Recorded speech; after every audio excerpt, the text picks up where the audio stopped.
ناظرین گرامی، مرنے کے بعد انسان کے ساتھ سوائے خالص عمل کے اور وہ عبادت جو خالصتاً اللہ ہی کے لیے ہو وہی جائے گا، اور جس کا جو عمل خالص ہوگا وہ عمل ہی اس کے لیے نجات کا ذریعہ بن جائے گا۔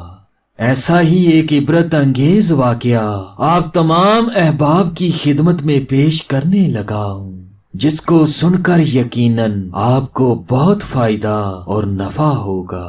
واقعہ کچھ یوں ہے۔ حضرت ابو قلابہ رضی اللہ تعالیٰ عنہ واقعہ بیان کرتے ہیں کہ میرا ایک بھتیجا جس کا نام ماجن تھا شدید بیمار ہوا۔ ابو قلابہ رضی اللہ تعالیٰ عنہ نے شاید اس کی غلطیوں کی وجہ سے بیماری میں اس کی عادت نہ کی، لیکن جب اس پر نزا کا وقت ہوا تو حضرت ابو قلابہ رضی اللہ تعالیٰ عنہ کے دل میں محبت و شفقت نے جوش مارا۔ آپ رضی اللہ تعالیٰ عنہ نے سوچا یہ میرے عزیز بھائی کا بیٹا ہے، اب اس کا معاملہ اللہ تبارک و تعالیٰ سے ہے، عیادت کرنی ضروری ہے۔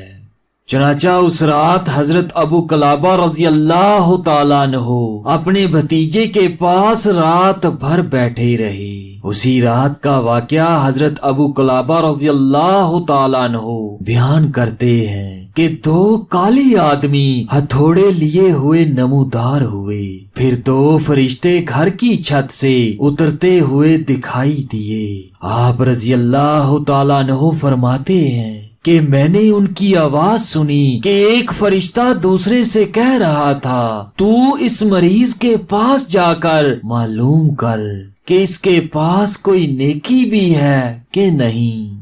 چنانچہ ان میں سے ایک فرشتہ میرے بھتیجے کے پاس آیا اور اس کے سر، پیٹ اور پاؤں کو سونگھا، پھر واپس جا کر اپنے ساتھی سے کہنے لگا میں نے سر کو سونگھا، اس میں قرآن نہیں پایا، اس کے پیٹ کو سونگھا تو روزہ کا نام و نشان نہ ملا، اور اس کے پاؤں کو سونگھا تو ایک رات بھی عبادت کے لیے کھڑے رہنے کا کوئی اثر نہ پایا۔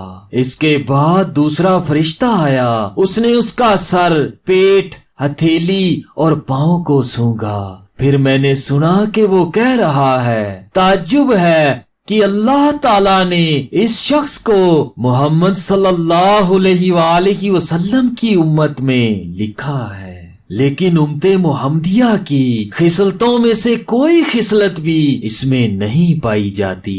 پھر اسی حیرت کے عالم میں اس فرشتے نے میرے بھتیجے کا منہ کھول کر اس کی زبان کی نوک کو نچوڑا۔ حضرت ابو قلابہ رضی اللہ تعالیٰ عنہ کا بیان ہے کہ اس وقت میں نے فرشتے کو اللہ اکبر کہتے ہوئے سنا، نیز میں نے اس فرشتے کی آواز سنی، وہ کہہ رہا تھا میں نے اس کی زبان کی نوک پر ایک تکبیر پائی، یہ تکبیر اس نے روم کے شہر انطاکیہ میں بڑے اخلاص سے کہی تھی۔ اس کی زبان نچوڑنے کے بعد مشک کی خوشبو پھیل گئی اور اسی وقت میرے بھتیجے کی روح قبض ہو گئی۔ حضرت ابو قلابہ رضی اللہ تعالیٰ عنہ کا بیان ہے کہ جب فرشتہ میرے بھتیجے کی روح قبض کر کے چلا تو اس نے دروازے پر کھڑے ہوئے دونوں سیاہ فام آدمیوں سے کہا تم دونوں لوٹ جاؤ، اس میت پر تمہارا کوئی قابو نہیں ہے۔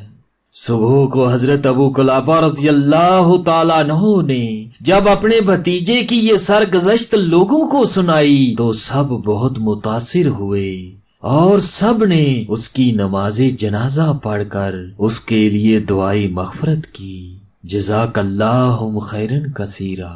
ناظرین گرامی، اس واقعہ میں درس حیات یہ ہے کہ عمل ہم ہزاروں کر لیں مگر مرنے کے وقت یا بعد میں وہی عمل ہمارے لیے نجات کا ذریعہ بنے گا جو خالص اللہ کی رضا پر ہوگا۔ اللہ تبارک و تعالیٰ سے دعا کرتا ہوں کہ اللہ ہمارے اعمال کو نیک بنائے اور اپنی رضا کے مطابق بنائے۔ آمین ثم آمین۔